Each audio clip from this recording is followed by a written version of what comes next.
율촌화학 2025년 2분기 실적 발표 나온 거 보면요. 표면적인 숫자는 솔직히 좀 아쉬웠어요. 그런데 내용을 자세히 들여다보면 얘기가 좀 달라요. 특히 그 전자소재 사업부에서 ESS, 그러니까 에너지 저장 시스템형 매출 성장이 아주 그냥 뚜렷하게 보입니다. 저는 이게 율촌화학의 어떤 반등 신호탄이라고 봐요.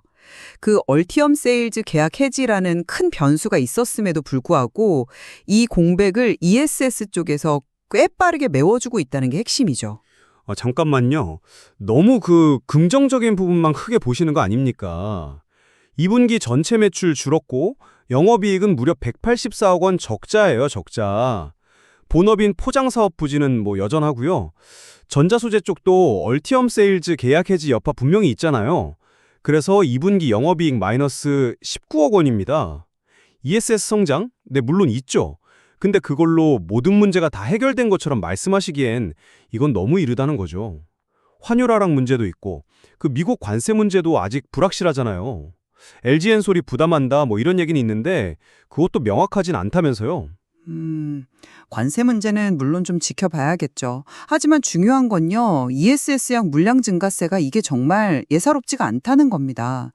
1분기 대비해서 2분기에 확연히 늘었고, 특히 미국으로 나가는 파우치 필름 아시죠? 그 배터리 감싸는 주머니 같은 소재, 그 수출 물량 대부분이 율촌화학 물량이라는 점이에요.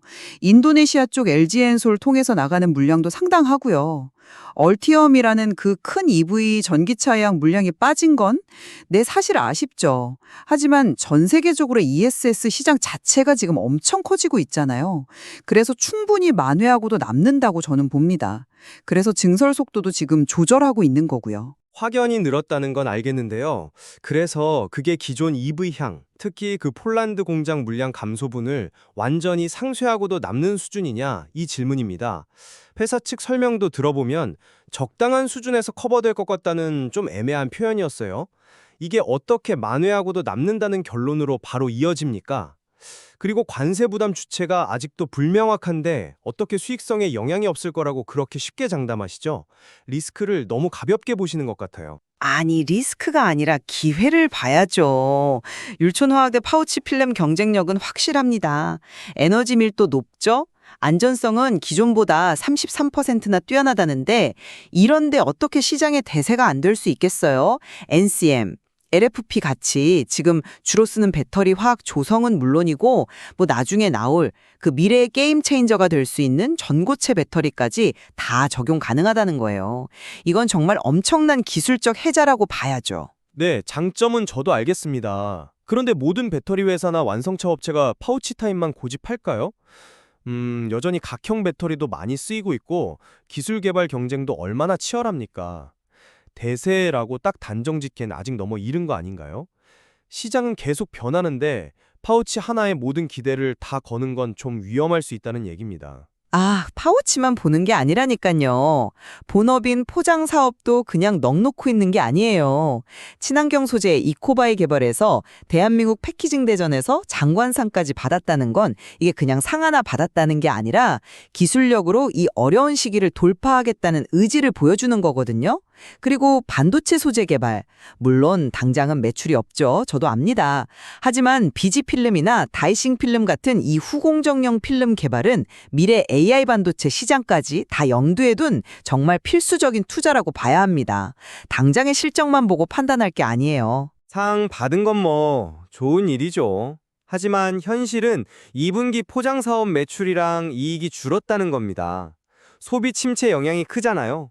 기술 개발 의지, 그거 하나만으로 현실의 벽을 다 넘을 수는 없어요. 반도체 소재요.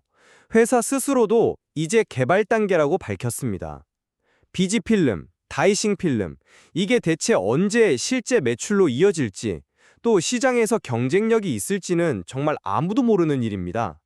너무 먼 미래에 불확실한 가능성까지 막 끌어와서 현재의 어려움을 희석시키려는 건 아닌지 저는 좀 그런 생각이 드네요. 율촌화학은 분명 어려운 시기, 전환기를 맞고 있는 건 맞아요. 하지만 위기 속에서 분명 기회를 만들고 있다고 생각합니다. 전자소재, 특히 ESS향 성장은 이거는 확실한 사실이고요. 파우치 필름의 기술적 우위는 앞으로 더 빛을 발할 거라고 저는 확신해요. 단기적인 어려움에 가려진 그 성장 잠재력을 봐야 한다고 생각합니다. 글쎄요. 단기 실적 악화와 EV 물량 공백, 관세 불확실성, 그리고 아직 가시적인 성과가 없는 신사업 투자, 이런 것들은 분명한 위험 요인입니다. ESS 성장이 물론 기대되는 건 사실이나 이것이 이 모든 어려움을 상쇄하고 지속적인 성장을 정말로 이끌어낼지는 조금 더 냉정하게 데이터를 확인하면서 지켜봐야 할 것입니다. 섣부른 낙관은 경계해야 한다고 봅니다. 결국 유치촌화학의 가치는 폭발적으로 성장하는 이 ESS 시장에 얼마나 성공적으로 안착하고 또 경쟁사들을 압도하는 파우치 필름 기술 리더십을 계속 유지하느냐 여기에 달려 있겠네요. 맞습니다. 단기적인 재무 부담을 잘 관리하면서 장기 성장 동력을 어떻게 확보해 나갈지가 관건이겠죠. 시청자 여러분께서도 율촌화학의 다음 분기 실적이나 신규 수주 소식들을 좀 면밀히 지켜보시면서 판단하시면 좋겠습니다. 오늘 노다지 쌀자는 여기까지 하겠습니다.